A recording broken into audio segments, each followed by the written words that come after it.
बदलापूरमधील आरोपीला फाशी दिली असती तर मी आणि अनेक महिलांनी मुख्यमंत्र्यांच्या घरी जाऊन ओवाळणी केली असती, अशी प्रतिक्रिया बारामती येथे खासदार सुप्रिया सुळे यांनी दिली आहे.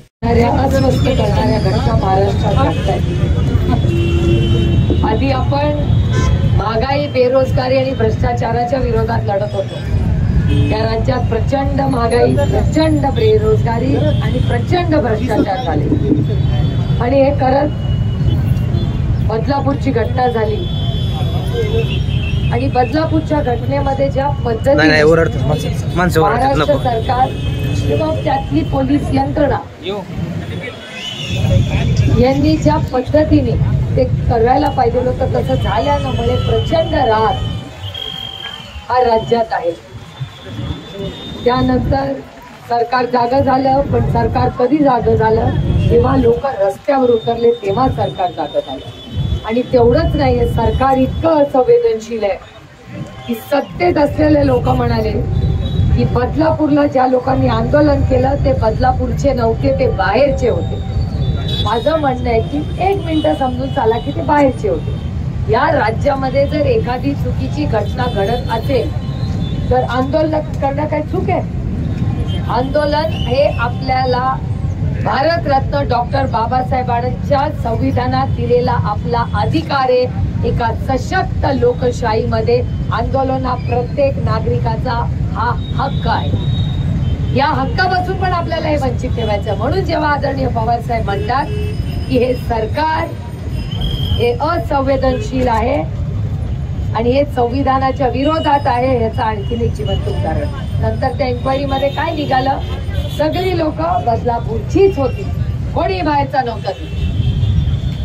आणि बाहेरचा असला तरी गैर काय माझं म्हणणं. बदलापूरची घटना झाली, कलकत्त्याची घटना झाली, माझ्यावर आता भारतीय जनता पक्ष जोरात माझ्या विरोधात करते की मी कलकत्त्याबद्दल बोलले नाही, मी फक्त बदलापूर बद्दल बोलते. मी कलकत्त्याबद्दल ही बोलले. बलात्कार याला राज्य नसतं, पक्ष नसतं, राजकारण नसतं. बलात्कार ही चुकीची घटना आहे. आपल्याही सरकारमध्ये झाली, तो जो गलत आहे वो गलत ही आहे. आपल्याही काळात झाली तरी मी त्याचा निषेधच करीन, होऊही नाही. आणि माझं म्हणणं आहे होऊही नाही. मला नेहमी अनेक वेळा आता पत्रकार आज प्रश्न विचारत होते की तुम्हाला असं वाटतं का देवेंद्र फडणवीसांनी राजीनामा द्यावा? म्हणलं तुमच्या प्रश्नाचाच माझं उत्तर आहे. मी गेले 1 वर्ष सगळ्यांना सांगते की हे सरकार आल्यापासून गुन्हेगारी या राज्यात वाढलेली आहे. आणि हे मी म्हणत नाहीये. केंद्र सरकारात मंत्री कोण आहे? गृहमंत्री अमित शाह आहेत. अमित शहाचा डेटा, त्यांच्या मंत्रालयाचा डेटा सांगतो की महाराष्ट्रामध्ये क्राईम वाढलेला आहे आणि महिलांचे अत्याचार त्याहून वाढलेले. हे मी एकटी म्हणत नाहीये, हे अमित शाही म्हणतायत, त्यांचं मंत्रालय म्हणतंय, पार्लमेंटचा डेटा सांगतो.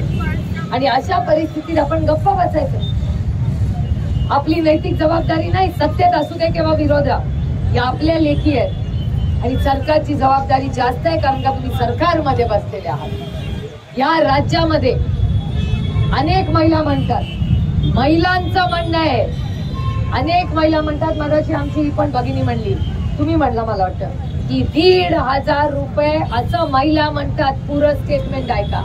महिला म्हणतात 1,500 रुपये नको, आम्ही 2,000 रुपये देतो, पण आमच्या लेखी सुरक्षित ठेवा. ही भावना बदलापूरमध्ये तुमच्याच चॅनलवर मी ऐकली. आज तुम्ही बोलला. आणि ही काय परिस्थिती आहे राज्यामध्ये? खुर्चीसाठी आणि कॉन्ट्रॅक्टर यांचे, फक्त कॉन्ट्रॅक्टर प्रेमाचे, बाकी कुणावर यांचं प्रेम नाही. कुणाला बहीण आठवली नव्हती लोकसभेमध्ये, लोकसभेच्या रिझल्ट नंतर यांना बहिणी आठवल्या. आधी आठवले तुला? तेव्हा इलेक्शन मध्ये सगळं चाललं होतं. कुणी बहीण धक्का देत नाही, लोक देतात, जनता देते. अरे बहिणीचं प्रेम समजलंच नाही यांना. याच प्रॉब्लेम आहे या सरकारचा. आणि यांचा प्रॉब्लेम असा आहे की त्यांना वाटतं नाती पैशाने विकत घेतली जातात. तुम्ही 50 ओके, एकदम ओके. तुम्ही काय म्हणता? निंद सरकार, निंदेवाले सगळे. तुम्ही म्हणला, कोण म्हणला? तुम्ही फसवणूक म्हणला. ही भावना आहे आपले गुलाबी. आता तुम्ही मला सांगा, ही जाग गेली कुठे? आसामला गेली होती. 30-50 का काय गेले ते 50 ओके, एकदम ओके. ते 50 घेऊन विकले गेले. म्हणून आम्ही जाणार नाही. आम्ही महिला, स्वाभिमानी महिला आहोत, मला अभिमान आहे. आणि हे 10 गेले म्हणून तुम्ही विकाऊ नाही आहात, हे पण त्यांना कळलं पाहिजे. त्यांना काय वाटलं 1500 रुपये घ्या नातं विकत. त्याला व्यवसाय म्हणतात. नात्या आणि व्यवसायातलं अंतरच यांना कळलं नाही. प्रेमात पैसे नसतात आणि व्यवसायात प्रेम नसतं. व्यवसायात प्रेम करत बसला तर झालं मखल्या, खरं आहे की नाही. व्यवसायात पैसे हेच असतात म्हणून त्याला व्यवसाय म्हणतात. आणि नातं असतं. मी कधीतरी कुणाचं तरी याच राज्यात स्टेटमेंट ऐकलं की अरे एक बहीण गेली तर काय दुसरे येतील, असं नसतं. बहिणीचं नातं यांना समजलं नाही, हेच तर दुःख आहे हो.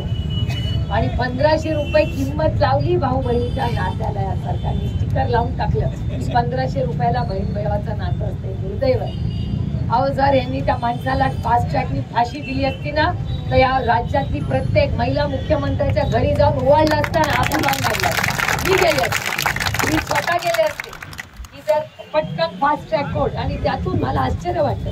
हे बघा, राज्य किती मतभेद असतील, निंदे असले तरी राज्याचे मुख्यमंत्री आहेत महाराष्ट्राचा, खुर्चीचा मान सन्मान केला पाहिजे. महाराष्ट्राच्या मुख्यमंत्र्यांनी काय भाषण केलं की आम्ही मावळला बलात्कार झाला, 2 महिन्यामध्ये आम्ही फाशी दिली. कोणाला फाशी दिली, कुठे फाशी दिली सांगा ना. आणि जर खरं असेल ना तर तू गाडी काढ, तू पेट्रोल भर, मी ताक तयार करते, जाऊन आपण त्यांचा आपण आज ते करू, सत्कार करू. चला ग पोरीनो, मी बना लाडू आणि जाऊ सगळे.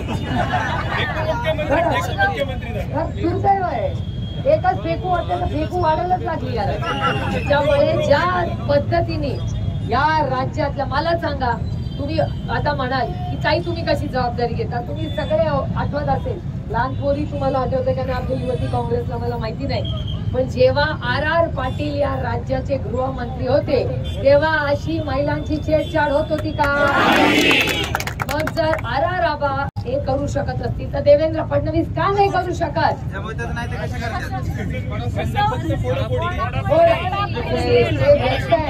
भरा फोडा, पक्ष फोडा, ईडी, भ्रष्टाचार, कॉन्ट्रॅक्टर याच्या इतके व्यस्त असतात. दिल्ली दौरे आणि बघायला वेळच नाही.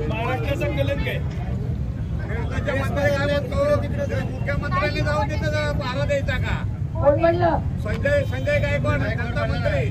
अशा सगळ्या लोकांना ना पुढच्या इलेक्शन मध्ये आपण काय कार्यक्रम करायचे तर परवा खरंच करायला पाहिजे कार्यक्रम. परवा काल एक मंत्री म्हणाले, काय म्हणाले,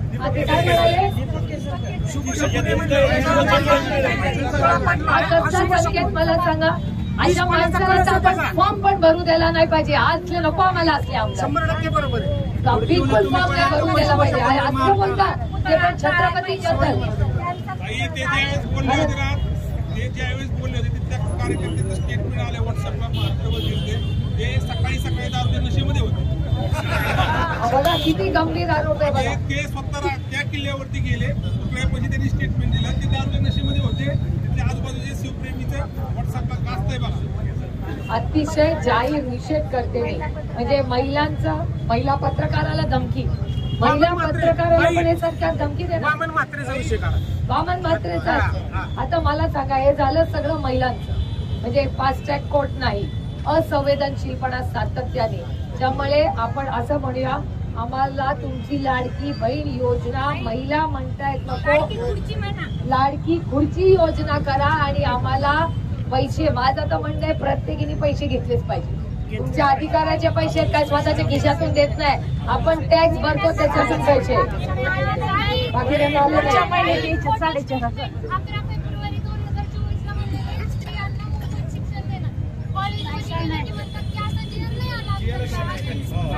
आता बघा आपली लेख काय म्हणते की मोफत शिक्षण देऊ म्हणणारे आजही या आपल्या लेकीला फी भरावी लागते, मोफत शिक्षण नाही. चलन पाठवून द्या, चलन पाठवून द्या म्हणलं वरती. GR आला नाही म्हणतात. आपण मुंबईमध्ये एवढा विकास करून भ्रष्टाचार करून काढायला बंद पडतो.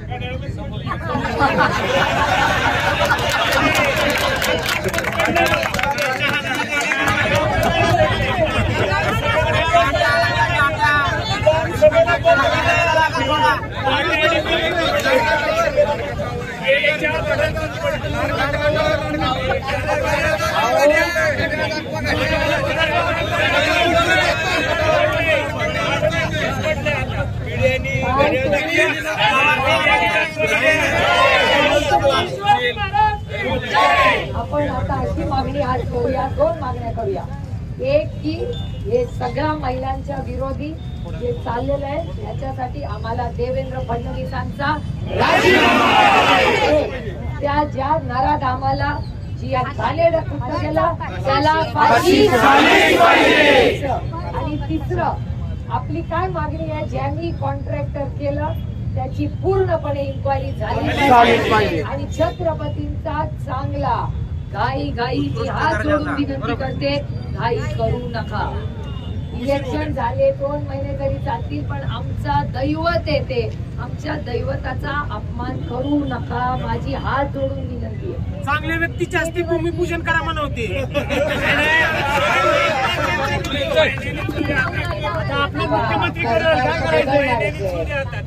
सरकार बदलल्यावर चांगल्याच माणसाच्या हाताने.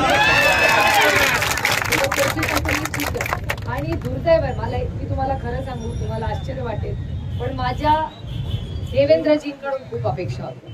मला वाटलं नवं नेतृत्व येतंय, काहीतरी चांगलं करेल, पण देवेंद्रजी आपसे उमेद नाही. देवेंद्रजींनी काल काय स्टेटमेंट केलं, मला धक्का बसला. ते म्हणते नौदलामुळे हे झालं. ज्या नौदलामुळे आज बारामतीत आपण सुरक्षित आहोत, आपण मोकळा श्वास घेतो, कारण का आपलाच कुठला तरी लेक तिकडे समुद्रावर आहे. आर्मी, नेव्ही, एअरफोर्स त्या करतात की नाही, ते असतात का? दिवाळीला घरी असतात का, दसऱ्याला असतात का, भाऊबीजेला असतात का, रक्षाबंधनला असतात, सगळे बॉर्डरला असतात की नाही. मग ते बॉर्डर मध्ये आपण सुरक्षित राहू म्हणून त्याग करतात आणि त्यांच्यावर तुम्ही ढकलता. देवेंद्र फडणवीसांनी म्हणायला नको, हो आमच्या सरकारची चूक आहे, मी नैतिकतेने जबाबदारी घेतो. नौदलावर नाव ठेवताय, नौदलाने सांगितलं राज्य सरकारची जबाबदारी. राज्य सरकारचीच जबाबदारी आहे. या राज्य सरकारचा मी जाहीर निषेध करते. आणि तुम्ही म्हणताय मगाचपासून कॉन्ट्रॅक्टर सरकार, मलिता गँग. काल मी आणि SN बापू, काल आपण कुठल्या गावात गेलो होतो? 3 गावांमध्ये. आपण तर काल 8 गावं केली. 3 गावांमध्ये आमची गाडी थांबवली, रस्ता अडवला. मलिता ते तुम्ही गाडीत होता.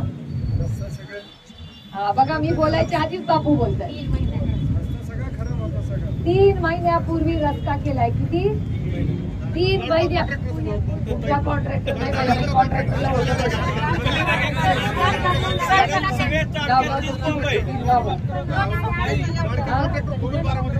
लोणी भापकरला तर पहिलंच होतं. लोणी भापकरचा तो रस्ता आहे ना, तिथला आज सगळ्या रस्त्याला खड्डे पडले. 3 महिने झाले, 3 महिन्यात खड्डे पडले. ढाकाळ येथे लोणी भापकर करेक्ट. आणि आतलं पण रस्ते लोणी भापकर होतं ना बाबा.